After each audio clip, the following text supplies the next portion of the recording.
ಎಲ್ಲರಿಗೂ ನಮಸ್ಕಾರ. ಇಂದು ನಾವು ನಿಮಗೆ ವೀಳ್ಯದೆಲೆಯ ಸಹಾಯದಿಂದ ಮಾಡುವಂತಹ ವಶೀಕರಣ ತಂತ್ರವನ್ನು ಹೇಳಿಕೊಡುತ್ತಿದ್ದೇವೆ. ಈ ಒಂದು ತಂತ್ರವನ್ನು ನೀವು ಮಾಡುವುದರಿಂದ ನೀವು ಇಷ್ಟಪಟ್ಟ ಸ್ತ್ರೀ ಅಥವಾ ಪುರುಷ ಅಥವಾ ಯಾರನ್ನ ಬೇಕಾದರೂ ನಿಮ್ಮ ಕೈವಶ ಮಾಡಿಕೊಳ್ಳಬಹುದು. ಈ ತಂತ್ರವನ್ನು ಮಾಡುವುದು ಹೇಗೆ ಎಂದು ತಿಳಿದುಕೊಳ್ಳುವ ಮೊದಲು ತಪ್ಪದೆ ನಮ್ಮ ಈ ವಿಡಿಯೋವನ್ನು ಲೈಕ್ ಮಾಡಿ ಹಾಗೂ ನೀವಿನ್ನೂ ನಮ್ಮ ಚಾನಲನ್ನು ಸಬ್ಸ್ಕ್ರೈಬ್ ಮಾಡಿಲ್ಲ ಅಂದರೆ ಈ ಕೂಡಲೇ ಸಬ್ಸ್ಕ್ರೈಬ್ ಬಟನ್ ಮೇಲೆ ಕ್ಲಿಕ್ ಮಾಡಿ ಮತ್ತು ಪಕ್ಕದಲ್ಲೇ ಬರೋ ಬೆಲ್ ಐಕಾನ್ ಮೇಲೆ ಕೂಡ ಕ್ಲಿಕ್ ಮಾಡಿ. ಹಾಗೂ ನಿಮ್ಮ ಜೀವನದಲ್ಲಿ ಇರುವಂತಹ ಎಲ್ಲ ಸಮಸ್ಯೆಗಳಿಗೂ ಸಹ ಸ್ಕ್ರೀನ್ ಮೇಲೆ ಡಿಸ್ಪ್ಲೇ ಆಗುತ್ತಿರುವ ನಮ್ಮ ಗುರೂಜಿ ಅವರಿಗೆ ಕರೆ ಮಾಡಿ. ಅದು ಯಾವುದೇ ರೀತಿಯ ಸಮಸ್ಯೆ ಆಗಿರಬಹುದು. ಗಂಡ ಹೆಂಡತಿ ಸಮಸ್ಯೆ, ಅತ್ತೆ ಸೊಸೆ ಕಲಹ, ಮಾಟ ಮಂತ್ರ ಸಮಸ್ಯೆ, ವಶೀಕರಣ ಸಮಸ್ಯೆ, ವ್ಯಾಪಾರ ನಷ್ಟ, ಮದುವೆ, ಮಾನಸಿಕ ಚಿಂತನೆ, ಈ ಎಲ್ಲ ರೀತಿಯ ಸಮಸ್ಯೆಗಳಿಗೂ ಸಹ ಶಾಶ್ವತ ಪರಿಹಾರವನ್ನು ಮಾಡಿಕೊಡುತ್ತಾರೆ. ಹಿಂದೆ ಕರೆ ಮಾಡಿ ಪರಿಹಾರವನ್ನು ಕಂಡುಕೊಳ್ಳಿ. ಈ ಒಂದು ತಂತ್ರವನ್ನು ನೀವು ಶುಕ್ರವಾರದ ದಿನದಂದು ಮಾಡಬೇಕು ವೀಕ್ಷಕರೇ. ಮೊದಲಿಗೆ ಎಲೆಯ ಮೇಲ್ಭಾಗದಲ್ಲಿ ನೀವು ಯಾರನ್ನು ನಿಮ್ಮ ಕೈವಶ ಮಾಡಿಕೊಳ್ಳಬೇಕು ಅಂತ ಇರ್ತೀರಾ ಅವರ ಹೆಸರನ್ನು ಬರೆಯಬೇಕು. ಅದರ ಕೆಳಗಡೆ ಪ್ಲಸ್ ಚಿಹ್ನೆಯನ್ನು ಬಳಸಿ ಅದರ ಕೆಳಗಡೆ ನಿಮ್ಮ ಹೆಸರನ್ನು ಬರೆದುಕೊಳ್ಳಬೇಕು.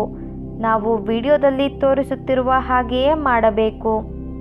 ಹೆಸರನ್ನು ಬರೆದ ಬಳಿಕ ಹೆಸರಿನ ಮೇಲ್ಭಾಗದಲ್ಲಿ ಸ್ವಸ್ತಿಕ್ ಚಿಹ್ನೆಯನ್ನು ಬರೆಯಬೇಕು. ನಂತರ ಎಲೆಯ ಹಿಂಭಾಗದಲ್ಲಿ 786 ಅಂತ ಸಂಖ್ಯೆಯನ್ನು ಬರೆದುಕೊಳ್ಳಬೇಕು ವೀಕ್ಷಕರೇ.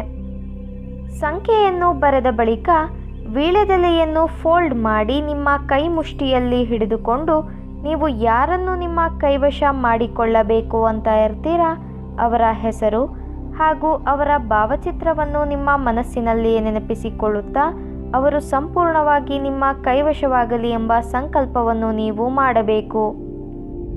ಹಾಗೂ ನೀವು ಇಷ್ಟಪಡುವವರು ನಿಮ್ಮ ವಶವಾಗಲಿ ಎಂಬುದಾಗಿ ವಶಂ ವಶಂ ವಶಂ ಅಂತ 3 ಬಾರಿ ಹೇಳಿ ಎಲೆಯನ್ನು ಉಫ್ ಉಫ್ ಉಫ್ ಅಂತ 3 ಬಾರಿ ಉರುಬಬೇಕು. ಈ ರೀತಿಯಾಗಿ ನೀವು ಮಾಡುವುದರಿಂದ ನೀವು ಇಷ್ಟಪಟ್ಟವರು ಸಂಪೂರ್ಣವಾಗಿ ನಿಮ್ಮ ಕೈವಶವಾಗಿ ಬಿಡುತ್ತಾರೆ. ಇದು ಬಹಳ ಶಕ್ತಿಶಾಲಿಯಾದಂತಹ ವಶೀಕರಣ ತಂತ್ರವಾಗಿದೆ. ದಯವಿಟ್ಟು ಈ ತಂತ್ರವನ್ನು ಕೆಟ್ಟದ್ದಕ್ಕೆ ಬಳಸಬೇಡಿ, ಒಳ್ಳೆಯದಕ್ಕೆ ಬಳಸಿ. ಹಾಗೂ ನೀವು ಈ ತಂತ್ರವನ್ನು ಮಾಡುವಲ್ಲಿ ಯಶಸ್ವಿಯಾಗದಿದ್ದರೆ ಸ್ಕ್ರೀನ್ ಮೇಲೆ ಡಿಸ್ಪ್ಲೇ ಆಗುತ್ತಿರುವ ನಮ್ಮ ಗುರೂಜಿ ಅವರಿಗೆ ಕರೆ ಮಾಡಿ. ಹಿಂದೆ ಕರೆ ಮಾಡಿ ನಿಮ್ಮ ಎಲ್ಲ ಕಠಿಣ ಸಮಸ್ಯೆಗಳಿಗೂ ಸಹ ಶಾಶ್ವತ ಪರಿಹಾರವನ್ನು ಕಂಡುಕೊಳ್ಳಿ. ಹಾಗೂ ಈ ವಶೀಕರಣ ತಂತ್ರ ನಿಮಗೆ ಇಷ್ಟ ಆದಲ್ಲಿ ವಿಡಿಯೋವನ್ನು ಲೈಕ್ ಮಾಡಿ, ಶೇರ್ ಮಾಡಿ ಹಾಗೂ ಕಮೆಂಟ್ ಮಾಡಿ. ವಿಡಿಯೋ ನೋಡಿದ ಎಲ್ಲರಿಗೂ ಸಹ ಧನ್ಯವಾದಗಳು.